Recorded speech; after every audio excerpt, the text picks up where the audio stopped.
جس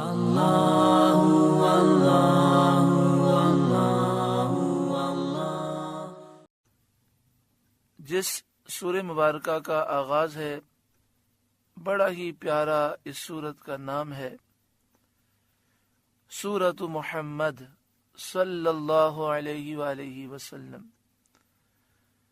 یہ سورہ مبارکہ مدنی ہے، ہجرت کے بعد اس کا نزول ہوا۔ قرآن پاک کی ترتیب کے اعتبار سے اس کا نمبر 47 ہے، اور قرآن پاک نازل ہونے کے اعتبار سے اس کا نمبر 95 ہے۔ اس میں 38 آیات ہیں، 4 رکوع ہیں، 558 کلمات، 2475 حروف ہیں۔ بسم اللہ الرحمن الرحیم، اللہ کے نام سے شروع جو نہایت مہربان رحم والا۔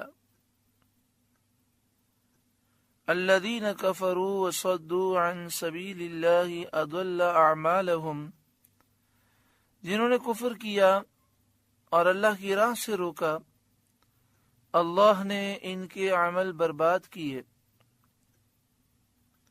یعنی جو لوگ خود اسلام میں داخل نہ ہوئے اور دوسروں کو انہوں نے اسلام سے روکا، اللہ نے ان کے عمل برباد کیے۔ جو کچھ بھی انہوں نے کیے ہوں، خواہ بھوکوں کو کھلایا ہو، یا قیدیوں کو چھڑایا ہو، یا غریبوں کی مدد کی ہو، یا مسجد حرام یعنی خانہ کعبہ کی عمارت میں کوئی خدمت کی ہو، سب برباد ہوئی، آخرت میں اس کا کچھ ثواب نہیں۔ حضرت ضحاک رضی اللہ تعالیٰ عنہ کا فرمان ہے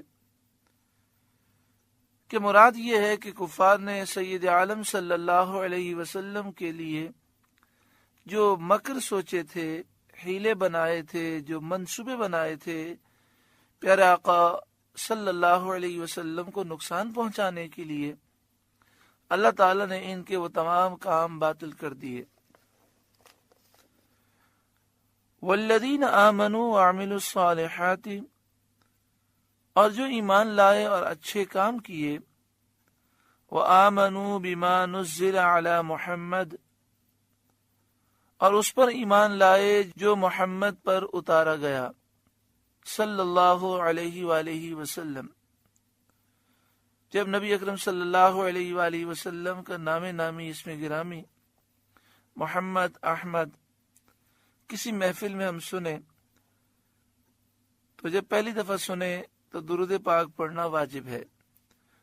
بآواز بلند درود پاک پڑھے، اللہم صلی علی سیدنا و مولانا محمد ابن عبد اللہ ما ضاق امر الا وفرجہ اللہ، اور بار بار سنیں تو بار بار درود پاک پڑھنا مستحب ہے۔ اور اس کے علاوہ بھی نبی اکرم صلی اللہ علیہ وآلہ وسلم کا جب بھی ذکر ہو، اشارتاً کنایتاً، جیسے ابھی میں نے کہا نبی کریم صلی اللہ علیہ وآلہ وسلم، تو اس وقت درود پڑھنا یہ مستحب ہے۔ وآمنوا بما نزل علی محمد، اور اس پر ایمان لائے جو محمد پر اتارا گیا صلی اللہ علیہ وآلہ وسلم، یعنی قرآن پاک پر جو لوگ ایمان لائے۔ وَهُوَ الْحَقُّ مِنْ رَبِّهِمْ، اور وہی ان کے رب کے پاس سے حق ہے۔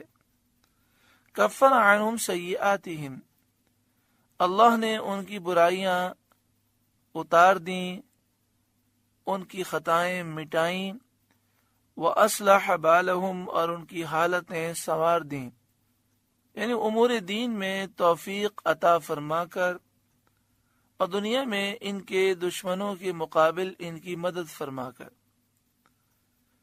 یعنی اللہ تعالیٰ نے دین کے معاملات میں انہیں اچھی توفیق عطا فرمائی، اور دنیا میں دشمنوں کے مقابلے میں ان کی مدد فرمائی۔ کن لوگوں کی؟ جو قرآن پاک پر ایمان لائے، جنہوں نے اچھے کام کیے۔ حضرت عبداللہ بن عباس رضی اللہ تعالی عنہما نے فرمایا کہ ان کے ایام حیات میں ان کی حفاظت فرما کر کہ ان سے عصیاں واقع نہ ہو۔ یعنی حضرت عبداللہ بن عباس فرماتے ہیں کہ جب دل سے وہ ایمان لائے اور اچھے اعمال کیے تو اللہ تعالیٰ نے زندگی میں ان کی حفاظت فرمائی تاکہ یہ گناہوں سے محفوظ رہیں۔ ذالک بأن الذین کفروا اتبعوا الباطل، یہ اس لیے کہ کافر باطل کے پیرو ہوئے، کافروں نے باطل کی پیروی کی۔ وَأَنَّ الَّذِينَ آمَنُوا اتَّبَعُوا الْحَقَّ مِن رَبِّهِمْ، اور ایمان والوں نے حق کی پیروی کی جو ان کے رب کی طرف سے ہے، یعنی ایمان والوں نے قرآن پاک کی پیروی کی تو اس لیے اللہ نے دنیا اور آخرت میں ان کی مدد فرمائی۔ کافروں نے باطل کی پیروی کی، دنیا اور آخرت میں وہ برباد ہوئے۔ كَذَلِكَ يَضْرِبُ اللَّهُ لِلنَّاسِ أَمْثَالَهُمْ، اللہ لوگوں سے ان کے احوال یوں ہی بیان فرماتا ہے، یعنی فریقین کے، کہ کافروں کے عمل اکارت اور ایمانداروں کی لغزشیں بھی مغفور، یعنی اللہ تعالی لوگوں سے ان کے احوال یوں ہی بیان فرماتا ہے، کافروں کے احوال بھی بیان ہوتے ہیں، ایمان والوں کے اعمال بھی بیان ہوتے ہیں۔ ایمان والوں پر اتنا کرم ہے کہ اگر ان سے غلطی بھی ہو جائے، لغزش بھی ہو جائے تو معاف کر دی جاتی ہے، اور کافروں کا حال یہ ہے کہ وہ اچھا کام کریں تب بھی وہ عمل قبول نہیں ہوتا اور وہ برباد جاتا ہے۔ فَإِذَا لَقِيتُمُ الَّذِينَ كَفَرُوا فَضَرْبَ الرِّقَابِ، تو جب کافروں سے تمہارا سامنا ہو تو گردنیں مارنا ہے، یعنی میدان جنگ میں، جہاد میں جب تمہارا مقابلہ کافروں سے ہو تو گردنیں مارنا ہے، یعنی ان کو قتل کرو۔ حَتَّى إِذَا أَثْخَنْتُمُوهُمْ، یہاں تک کہ جب انہیں خوب قتل کر لو، یعنی کثرت سے قتل کر چکو اور باقی ماندوں کو قید کرنے کا موقع آ جائے۔ فَشُدُّ الْوَثَاقَ، تو مضبوط باندھو۔ فَإِمَّا مَنًّا بَعْدُ، پھر اس کے بعد چاہے احسان کر کے چھوڑ دو۔ وَإِمَّا فِدَاءً، چاہے فدیہ لے لو۔ مشرکین کے قیدیوں کا حکم ہمارے نزدیک یہ ہے کہ انہیں قتل کیا جائے یا غلام بنا لیا جائے۔ احسان کرتے ہوئے چھوڑنا اور فدیہ لینا جو اس آیت میں موجود ہے وہ سورہ برات کی آیت فَقْتُلُوا الْمُشْرِكِينَ سے منسوخ ہو گیا۔ اس تفسیر سے معلوم ہوتا ہے کہ اب جب جنگ ہو اور جنگ کے بعد جو قیدی ہمارے ہاتھ آ جائیں دشمن کے، تو اسلامی فوج کے سربراہ کو صرف دو اختیارات ہیں، یا تو غلام بنا کے رکھ لے یا قتل کر دے۔ حَتَّى إِذَا أَثْخَنْتُمُوهُمْ، یہاں تک کہ جب انہیں خوب قتل کر لو۔ فَشُدُّ الْوَثَاقَ، تو مضبوط باندھو۔ فَإِمَّا مَنًّا بَعْدُ، پھر اس کے بعد چاہے احسان کر کے چھوڑ دو۔ وَإِمَّا فِدَاءً، چاہے فدیہ لے لو۔ حَتَّى تَضَعَ الْحَرْبُ أَوْزَارَهَا، یہاں تک کہ لڑائی اپنا بوجھ رکھ دے، یعنی جنگ ختم ہو جائے۔ اس طرح کے مشرکین اطاعت قبول کریں اور اسلام لے آئیں۔ ذَلِكَ وَلَوْ يَشَاءُ اللَّهُ لَانتَصَرَ مِنْهُمْ، بات یہ ہے اور اللہ چاہتا تو آپ ہی ان سے بدلہ لیتا، بغیر جنگ کے، بغیر قتال کے انہیں زمین میں دھسا کر یا ان پر پتھر برسا کر یا اور کسی طرح اللہ تعالیٰ خود ہی بدلہ لے لیتا، لیکن بدلہ لینے کی ڈیوٹی اللہ تعالیٰ نے مسلمانوں کی لگائی ہے۔ یہ سعادت مسلمانوں کے لیے ہے کہ وہ جہاد کریں اور کافروں کو سزائیں دیں۔ وَلَكِنْ لِيَبْلُوَ بَعْضَكُمْ بِبَعْضٍ، مگر اس لیے کہ تم میں ایک کو دوسرے سے جانچے، اس کا امتحان لے۔ یعنی اللہ تعالیٰ نے تمہیں جو قتال کا حکم دیا وہ اس لیے ہے تاکہ تم میں ایک کو دوسرے سے جانچے جنگ میں، قتال میں، تاکہ مسلمان شہید ہو کر ثواب پائیں اور کافر عذاب پائیں۔ والذین قتلوا فی سبیل اللہ، اور جو اللہ کی راہ میں مارے گئے، فلن یضل اعمالہم، اللہ ہرگز ان کے عمل ضائع نہ فرمائے گا، ان کے اعمال کا ثواب پورا پورا دے گا۔ شان نزول یہ آیت غزوہ احد کے دن نازل ہوئی جبکہ مسلمان زیادہ شہید ہوئے اور زخمی ہوئے۔ سیہدیہم، ان قریب انہیں راہ دے گا، یعنی اونچے اونچے درجات کی طرف اللہ تعالی انہیں راہ دے گا۔ وَيُصْلِحُ بَالَهُمْ، اور ان کا کام بنا دے گا۔ وَيُدْخِلُهُمُ الْجَنَّةَ عَرَّفَهَا لَهُمْ، اور انہیں جنت میں لے جائے گا، انہیں اس کی پہچان کرا دی ہے۔ یعنی جنتی جب جنت میں داخل ہوں گے تو اپنے محلات کی طرف اس طرح نہ پہنچیں گے جیسے ایک نہ جاننے والا پوچھ پوچھ کے جاتا ہے۔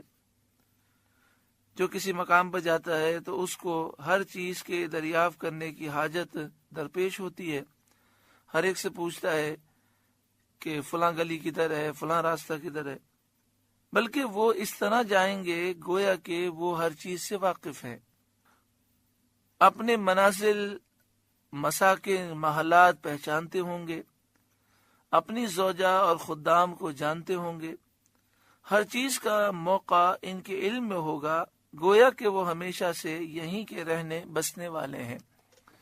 جنتی جب جنت میں داخل ہوں گے تو جنت میں وہ اپنے آپ کو اجنبی نہیں پائیں گے، وہ سمجھیں گے کہ ہمیشہ سے ہم جنت میں ہیں، سارے راستے ہمارے دیکھے ہوئے ہیں۔ یا ایھا الذین آمنوا ان تنصروا اللہ ینصرکم، اے ایمان والوں اگر تم دین خدا کی مدد کرو گے اللہ تمہاری مدد کرے گا، یعنی اللہ تمہارے دشمن کے مقابلے میں تمہاری مدد کرے گا۔ وَيُثَبِّتْ أَقْدَامَكُمْ، اور تمہارے قدم جمع دے گا، یعنی جنگ کے مارکے میں، میدان جنگ میں اللہ تعالی تمہارے قدم جمع دے گا۔ اسی طرح اسلام کی حجت پر تم ثابت قدم رہو گے، اسی طرح پل صراط پر اللہ تمہارے قدم جمع دے گا۔ تو اگر پل صراط پر کامیاب ہونا ہے تو دین اسلام کی خدمت کریں، ناموس رسالت کا تحفظ کریں، اس کے لیے کوشش کریں۔ والذین کفروا فتعسا لهم واضل اعمالهم، اور جنہوں نے کفر کیا تو ان پر تباہی پڑے اور اللہ ان کے اعمال برباد کرے، یعنی جو کافر ہیں وہ تباہ ہوں گے اور ان کے اعمال برباد ہو جائیں گے۔ ذالک بانہم کرہوا ما انزل اللہ، یہ اس لیے کہ انہیں ناگوار ہوا جو اللہ نے اتارا، یعنی قرآن پاک کو انہوں نے پسند نہیں کیا۔ قرآن پاک کے جو احکام ہیں اس میں شہوتوں، لذتوں کو چھوڑنا پڑتا ہے، اور اطاعت، فرما برداری اور عبادت میں مشقت اٹھانے کے احکام ہیں جو نفس پر شاق ہوتے ہیں، گراں گزرتے ہیں، اس لیے قرآن پاک کا نزول انہیں برا لگا۔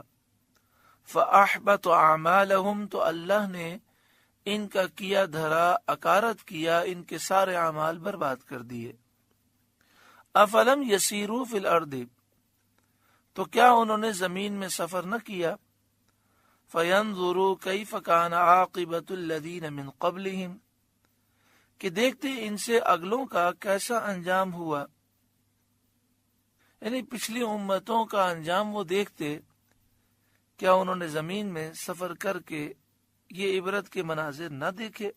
دمر اللہ علیہم، اللہ نے ان پر تباہی ڈالی کہ انہیں اور ان کی اولاد اور ان کے اموال کو سب کو ہلاک کر دیا۔ وللکافرین امثالها، اور ان کافروں کے لیے بھی ویسی کتنی ہی ہیں، یعنی اگر یہ کافر سید عالم صلی اللہ علیہ وسلم پر ایمان نہ لائیں تو ان کے لیے بھی پہلے جیسی بہت سی تباہیاں ہیں۔ وَلِلْكَافِرِينَ أَمْثَالُهَا، اور ان کافروں کے لیے بھی ویسی کتنی ہی تباہیاں ہیں۔ ذَلِكَ بِأَنَّ اللَّهَ مَوْلَى الَّذِينَ آمَنُوا، یہ اس لیے کہ مسلمانوں کا مولا اللہ ہے، یعنی مسلمان فتح اور نصرت پائیں گے، کافر ذلیل و رسوا ہوں گے۔ اس کی وجہ کیا ہے؟ کیونکہ مسلمانوں کا مددگار اللہ ہے۔ وَأَنَّ الْكَافِرِينَ لَا مَوْلَى لَهُمْ، اور کافروں کا کوئی مولا نہیں۔ سورہ محمد صلی اللہ علیہ وآلہ وسلم کا پہلا رکوع مکمل ہوا۔ اللہ تعالیٰ اس رکوع کے نور سے ہمارے قلوب کو روشن و منور فرمائے۔ اللہ اللہ اللہ